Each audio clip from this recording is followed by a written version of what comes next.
Mic check, 1 2 1 2. All right. Yo, we're gonna start out. We gotta start somewhere. And pretty much this is gonna be a metaphysical, meditative messaging type of channel. So I have my energies diversely allocated to sources based off of constraints of time. This is me severing that relationship of the mentality that my time equates to finances. Now it's energy input to come in as to regards to the output. But we're going to start with these meditative messages. Something that you should at least think about, or that makes me think. And so I'll share it with you. Hopefully it reaches to people who ponder on such things as I do. All right, so, and no, by no means is this going to be a biblical channel or anything like that. I'm not claiming to be Christian or anything like that. Just a truth seeker. I love metaphysics, alchemy, divine law. Yes, I believe in the Most High. Now that that's out the way, one of my favorite books, chapters, and a bunch of verses, Matthew chapter 4, beginning here, preceding chapter, I love 3 as well, but chapter 4, after he was baptized by John the Baptist, which I also love that. Chapter 4 begins when he was led up of the Spirit into the wilderness to be tempted of the devil. And when he had fasted 40 days and 40 nights, he was afterward a hunger. When the tempter came to him, he said, "If thou be the Son of God," pretty much, I'm not going to go into it, but he pretty much tempted him 3 times. And the Most High turned him down, 3 times. The Spirit of the Most High turned him down 3 times. Spirit of the Most High within Yeshua turned him down 3 times.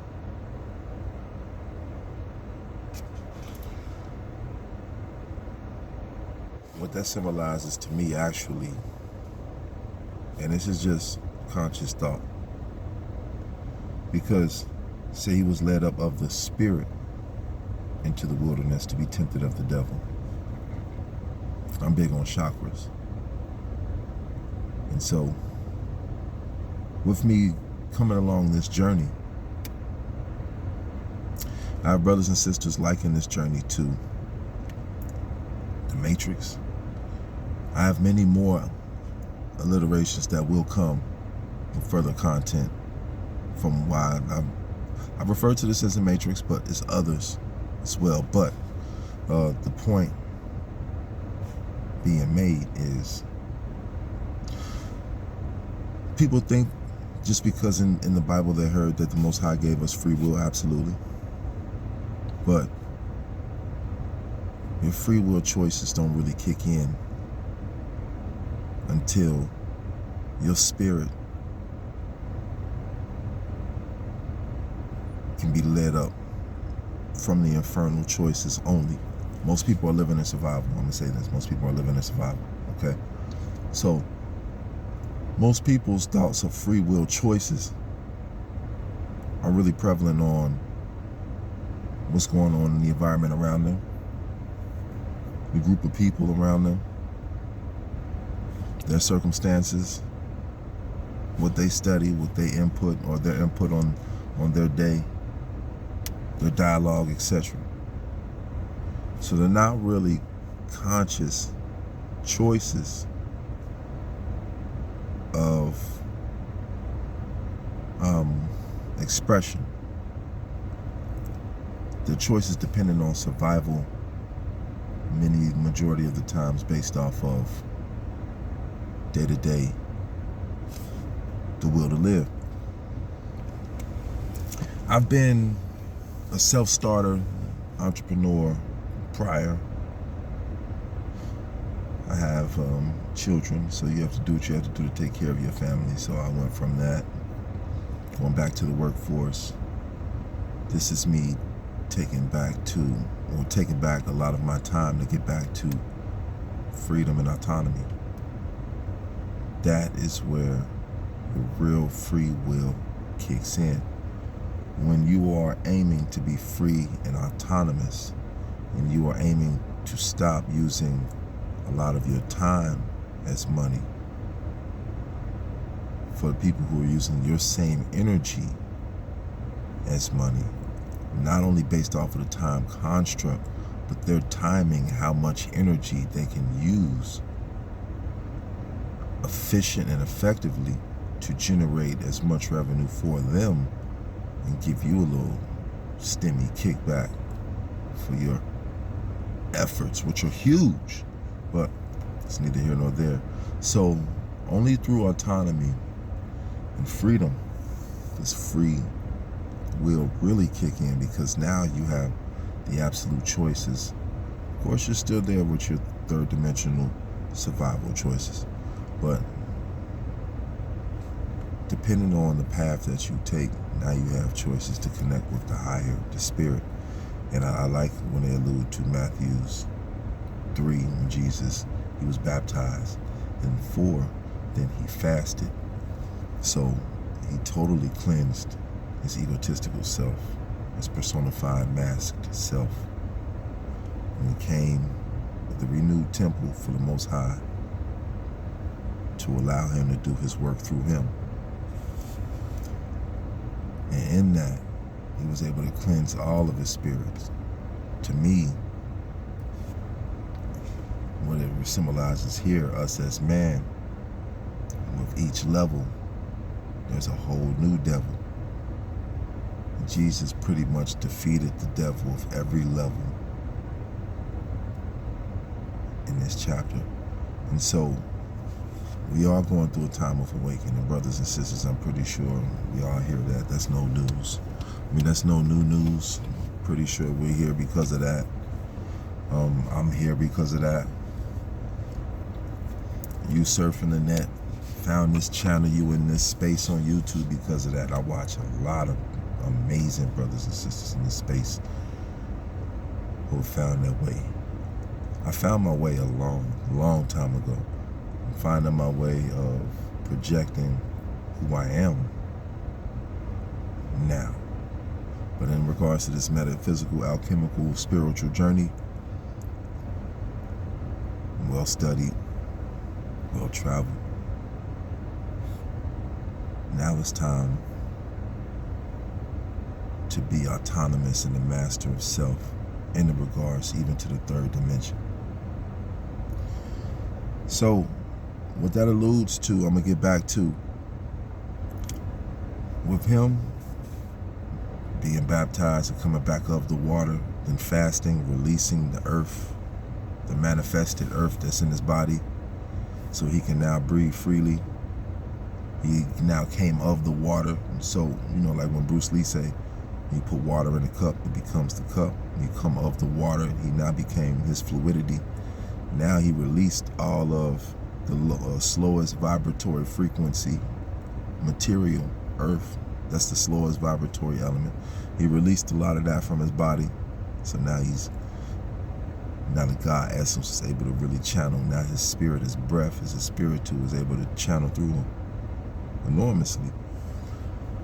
From there, that's when people, to me, this is what this signifies to me, that's when people, that Kundalini energy was able to really flow through him strongly. And it was able to move past just the devil. It was able to move past just being tempted by the devil with your lower chakras. The heart entity is an entity, a gateway. It was able to unlock that consciousness where he sits in. And from that consciousness that is his throne, he was able to channel the higher powers, the higher frequencies and levels. Then that's when it said he was able to use his voice, or he used his voice, get thee behind me, Satan, get thee hence. It was written that thou shalt not tempt me. That's throat chakra work to me. Because it also says here, but he answered and said, it was written, man shall not live by bread alone, but by every word, but by every word that proceedeth out of the mouth of God. That's that throat chakra, that thyroid. What I shall do and I also will do is when I talk spirituality, I take my 5D. So people say spirituality, we're going to say the 5D. And I associate that physiologically to the 3D, third dimension. Because when people talk about the chakras, that's your endocrine glands. That's Brother Yaki talking about. Indeed. I've been on that for a long time as well. That's your endocrine glands. And so you cleanse those, you keep those in order. It's easier to excite consciously the flow of your energies. So when it's time for each of your awakenings and for each of the tests, for your callings, the energies are more readily available to you as they're able to ascend and descend, as stated. But aside from just being endocrine glands, when you look at the clock, that is our zodiacal wheel, I'm not big into astrology in regards to the divination of the like horoscopes, but I'm big at the time. I'm big on the time because it's a clock.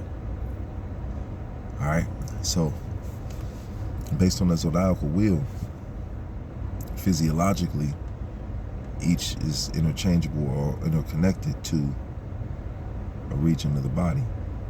The ram, the head, Taurus, the neck. We got the twins, the arms. You also got that 6-9, which are a form of twins. I know Pisces wants to hold on to the 6-9, but that's the mother. That's why she's the mother. She has the mammaries.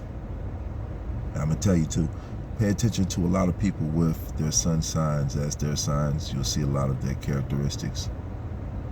Like, I'm not even trying to be funny, I'm sorry about this, but a lot of Aries do have big heads.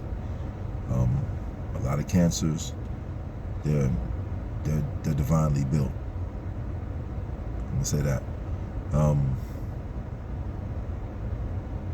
They say that the Virgo, because it's so closely related to balance, which is the Virgo, which balance is absolute to Libra, but they say the Virgo and the Libras have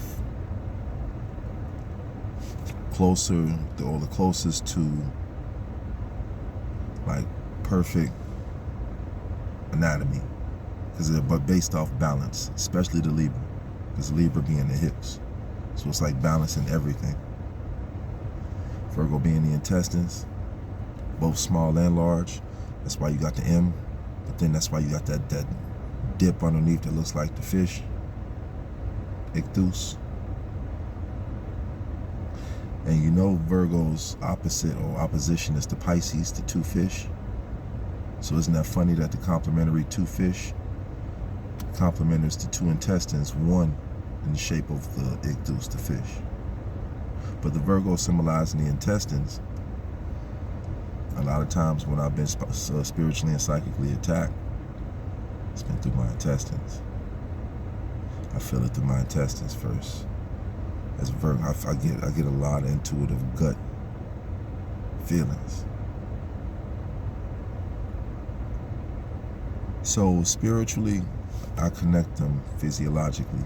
I'm gonna wrap this up, but what I really wanted to get to was, this was the beginning of Jesus' work. After he fasted his 40 days, 40 nights. Because not only are you fasting the food from the gut, getting that clean, like I said, your heart's a gateway. It's got to pass through here. But before it passes through here, this is why I read this. It said, but by every word that proceedeth out of the mouth of God. He said, but he answered and said, it was written, man shall not live by bread alone, but by every word that proceeded out of the mouth of God. If this is the mouth of God, every man, and he cleanses it, that's that throat chakra. When you put food into your mouth is going down, moving past the throat chakra.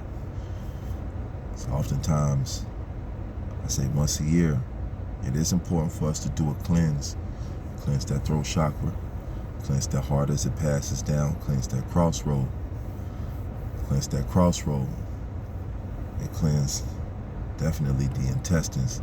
I'm going to take it down to the Scorpio, which is also the M, but it has a tail on the end. That's the bowels. So clean the intestines down to the bowels.